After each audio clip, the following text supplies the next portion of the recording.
Hey, I'm Dr. Nelson Harrison, Pittsburgh, Pennsylvania, musician, philosopher, psychologist, educator, composer, author, playwright, etc.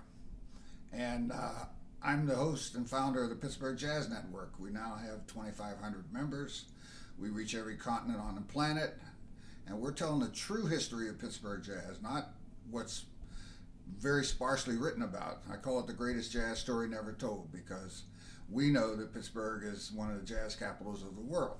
So I started the network 4 years ago, and in the process I've been able to reconnect with a lot of musicians, especially my peer group, and now connecting with some of the younger musicians.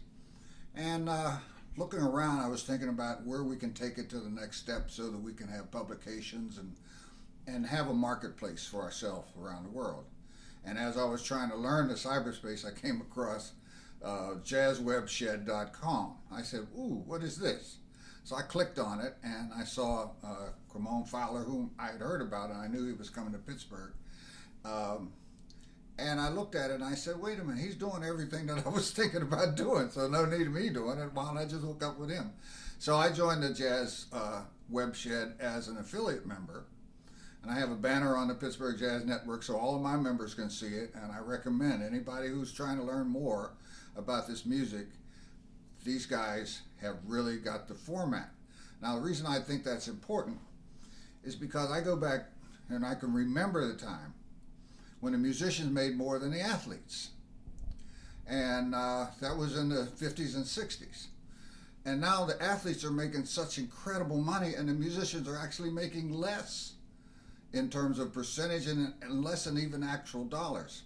And I was trying to figure that out, and it occurred to me that every time you turn on radio, television, there's a panel of experts in a sport talking about the intimate details of that sport.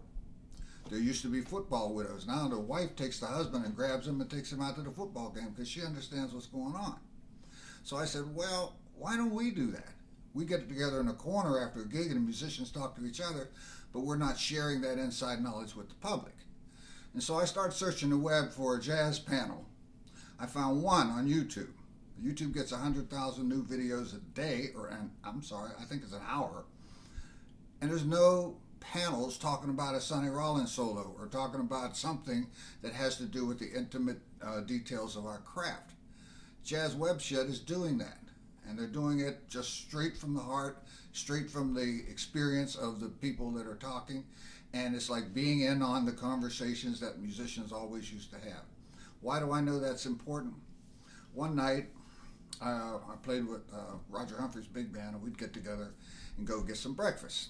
So one night I went and sat in a booth with three saxophone players, and we were having a conversation about tenor players. We didn't even talk about alto players. We talked about tenor players.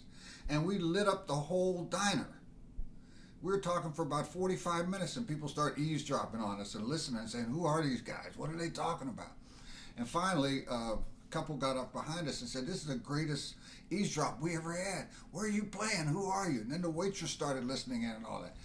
I said, well, all we're doing is talking what we do every day, but we don't do it publicly. Jazz Webshed does it publicly, takes it in detail, has it interactive, and I think it's the best thing since sliced bread for our music. And I invite you to join it. I invite you to check it out. You can join for free. You can become an affiliate member for a small cost. And it's just a wonderful, bright, shining banner for our music. And so that it can continue, so we can pass this tradition on to other people who may be interested in it around the world. And everybody is interested in it, but they're getting some of these codified, superficial approaches to it that a lot of the colleges are doing. And I'm sorry to say this, but I'm from the tradition, I'm not from the college. And I know that the tradition goes way deeper than that.